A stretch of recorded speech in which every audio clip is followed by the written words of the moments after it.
Les calculs de trajectoire, c'est des exercices hyper classiques en terminale et au bac, et c'est assez difficile parce que c'est des calculs en plusieurs étapes. On va justement résumer quelles sont toutes ces étapes indispensables. C'est ce que j'appelle le plan de bataille. On va toujours d'abord faire un bilan des forces sur notre système pour connaître le vecteur somme des forces. Ensuite, on pourra en déduire l'accélération de notre système grâce à la deuxième loi Newton qui relie directement les deux dans une équation. C'est là tout son intérêt. Ensuite, on va en déduire la vitesse de notre système, parce qu'on sait que l'accélération, c'est la dérivée de la vitesse. Donc la vitesse, c'est une sorte de dérivée à l'envers qu'on appelle une primitive de l'accélération. Une fois qu'on a la vitesse, on peut en déduire la position de notre système, parce que la vitesse est par définition la dérivée de la position. Donc la position est la primitive de la vitesse. N'oubliez pas que ces 9 grandeurs que j'encadre sont a priori des fonctions du temps. On les note parfois avec un petit t entre parenthèses pour rappeler que ce sont des fonctions. Le mouvement de l'objet évolue au cours du temps, donc toutes ces grandeurs varient a priori au cours du temps. Et il y a un mot de vocabulaire important à connaître, c'est que toutes les expressions de ces fonctions, on appelle ça les équations horaires du mouvement. L'adjectif horaire, il est là pour rappeler que ce sont toutes des fonctions du temps. Donc vous pouvez rencontrer jusqu'à 9 équations horaires dans un exercice. Bon, souvent il n'y en aura que 6 parce qu'on sera en 2 dimensions avec 2 axes, et pas 3. Ce point de vocabulaire est important parce que ça permet de faire la différence avec ce qu'on appelle l'équation de la trajectoire. Donc attention, c'est subtil. Y de t, c'est une équation horaire, mais si on vous demande la trajectoire, c'est la fonction y de x qu'il faut trouver. Alors parfois, ce sera la fonction z de x aussi. En fait, une trajectoire, c'est toujours l'ordonnée en fonction de l'abscisse. Et quand on trace cette fonction dans notre paire, on obtient vraiment notre trajectoire en pointillé, d'où son nom. Donc attention, ne confondez pas les équations horaires, il y en a plein, et l'équation de la trajectoire, il n'y en a qu'une. Je vous ai mis un petit panneau danger ici, parce que c'est là précisément que tous mes élèves se retrouvent bloqués, et donc peut-être vous aussi. Quand vous trouvez votre vecteur accélération, vous ne pouvez pas faire la primitive d'un vecteur entier d'un seul coup. En fait, vous devez faire la primitive de chaque coordonnée.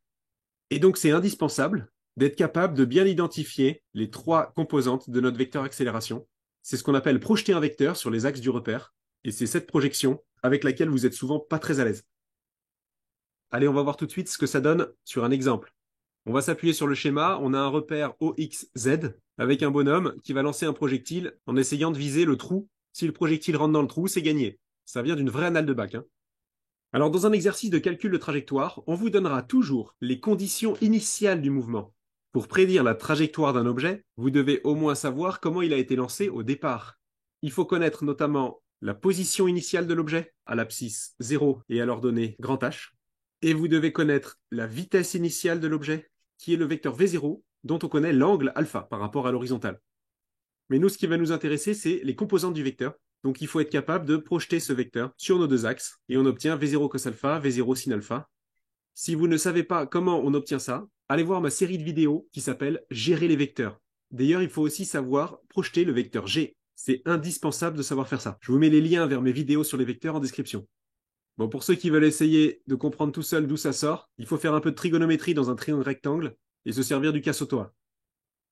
Allons-y pour notre plan de bataille. Étape numéro 1, on fait le bilan des forces. C'est l'énoncé de l'exercice qui vous guidera. À un moment donné, on vous dit que c'est une chute libre. La définition d'une chute libre, c'est qu'il n'y a qu'une seule force, qui est le poids. Parfois, on vous dira ça autrement. On vous dira qu'on néglige les frottements de l'air, par exemple. Évidemment, avant de faire un bilan des forces qui s'appliquent sur un système, il faut avoir bien défini le système. Ici, notre système, ça va être le projectile qui est lancé. On passe à la deuxième étape. On va utiliser la deuxième loi Newton pour trouver l'accélération. Donc on pose notre loi, on détaille la somme des forces, on détaille le poids, P égale mg, et on se rend compte qu'on a de la chance parce que les masses se simplifient. Et vous obtenez un résultat qui sera toujours le même quand vous êtes en chute libre, c'est que l'accélération, en fait, c'est g. Ça vous permet au passage de comprendre concrètement ce que c'est que ce vecteur g. C'est l'accélération d'un objet qui tombe en chute libre, tout simplement. Tous les objets tombent à 9,8 mètres secondes moins 2.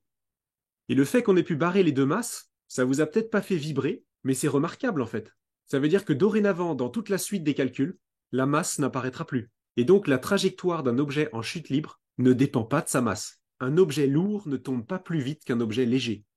C'est pas intuitif ça. Parce que dans la vie quotidienne, les objets lourds peuvent tomber plus vite dans les cas où on n'est pas en chute libre, avec des frottements de l'air par exemple. On passe à l'étape de projection. On vient de trouver que A égale G, et le vecteur G, vous savez le dessiner, il est toujours vertical vers le bas, et donc vous savez le projeter sur les axes, pour l'exprimer en colonne. Et voilà, vous avez votre vecteur accélération, ce sera le même. On utilise souvent une notation avec accolade pour les vecteurs. Ça change pas grand-chose par rapport à la représentation en colonne qu'on utilise souvent en maths. Je rappelle que AX et AZ sont a priori des fonctions du temps. Ça ne les empêche pas d'être parfois des fonctions constantes, comme ici, puisque la variable t n'apparaît pas dans les expressions des deux fonctions. On a donc un mouvement qui va se faire à accélération constante. On appelle ça un mouvement uniformément accéléré. On passe à l'étape 3. On va trouver notre vecteur vitesse. Pour trouver Vx, on fait une primitive de AX. Et pour trouver Vz, on fait la primitive de AZ. Je ne détaille pas comment on fait les primitives. Vous pouvez vérifier que quand on passe de la vitesse à l'accélération, on fait bien une dérivée. Est-ce qu'on connaît parfaitement notre vitesse à ce stade?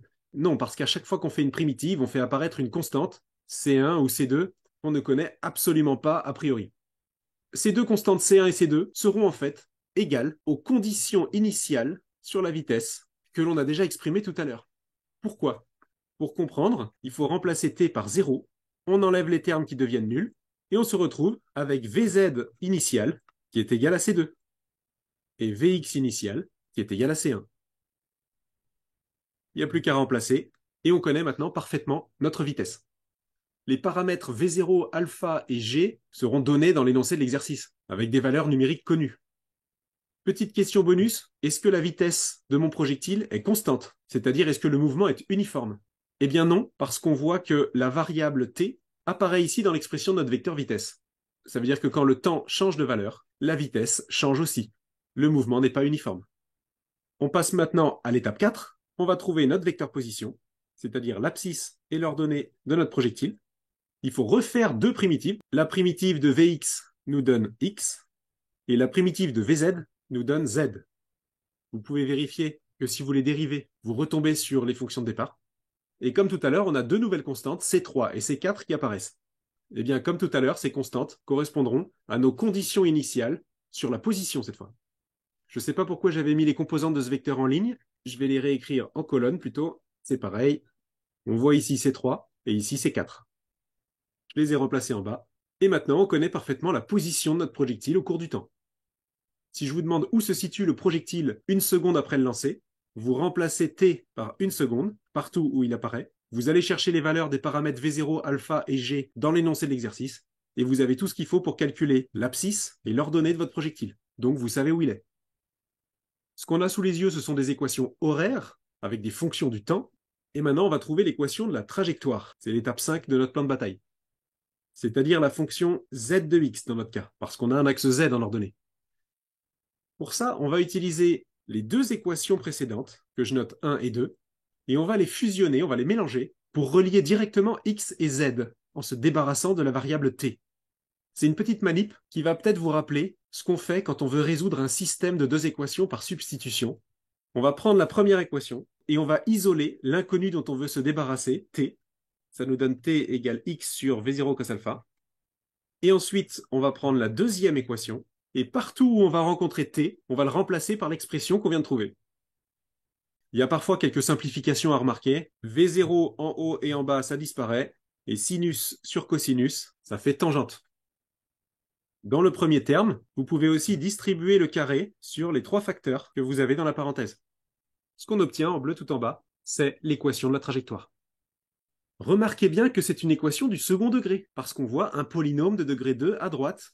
Ça veut dire que si vous tracez la trajectoire dans le repère, ça donnera une parabole, ou en tout cas un morceau de parabole.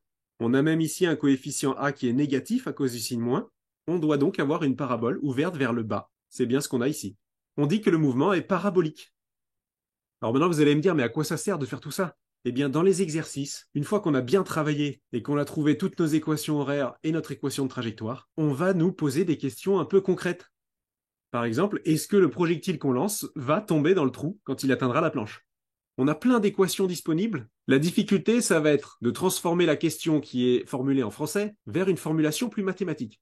Qu'est-ce que ça veut dire si la pierre tombe dans le trou? Ça veut dire qu'elle passe par ce point-là, qui est le point de coordonnées x trou et 0. Ça veut dire que ce point doit faire partie de ma trajectoire. Bon, on va reprendre notre équation de trajectoire. On va regarder ce qui se passe à l'abscisse 4 mètres. Est-ce qu'on a bien 0 à ce moment-là? Est-ce que notre projectile sera au niveau du sol?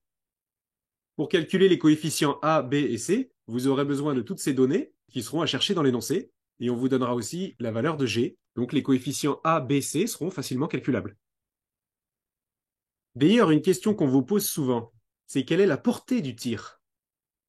Avec ici une abscisse qu'on peut noter X sol et qui correspond à notre portée.